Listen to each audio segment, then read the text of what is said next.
5 new trustees have been appointed to the University of Illinois board today by Governor Pat Quinn. They will fill the vacancies that were created when other trustees resigned following that admissions scandal at the university.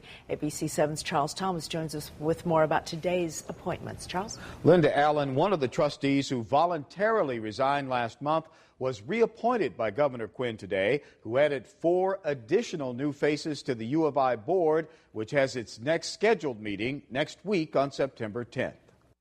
The governor did not hold a news conference to announce his long-awaited appointments to the U of I board. Quinn named the 4 newest trustees by emails and faxes, then took questions after a political event on the city's west side. I do think that the 5 people that we have named today will join with the 2 from last week, and together we will get the job done for the people. The governor reappointed agribusinessman Ed McMillan, whom he named to the board earlier this year, then added former Springfield Mayor Karen Hassara, retired Exelon Vice President Pamela Strobel, Rockford physician Timothy Koritz, and National Museum of Mexican Art President Carlos Tortolero.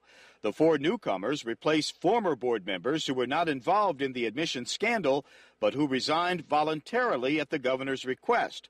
Blagojevich appointees James Montgomery and Francis Carroll refused to resign and will remain on the board. Resigned trustee David Doris is angry that he wasn't reappointed and that Montgomery and Carroll were not fired. He broke his word that he was going to remove them, and that kind of leadership is unacceptable to me. I commend everyone who voluntarily resigned their position. I know it was a very hard personal decision to make.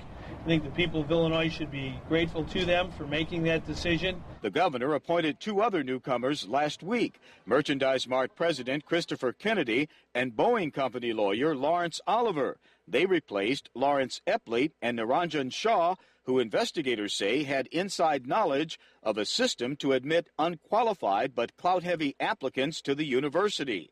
Republican candidate for governor Dan Proft said the trustees were scapegoated by politicians who will continue to scam the admission system. It's a system that by its very setup is able to be politically influenced by politicians in Springfield and their functionaries.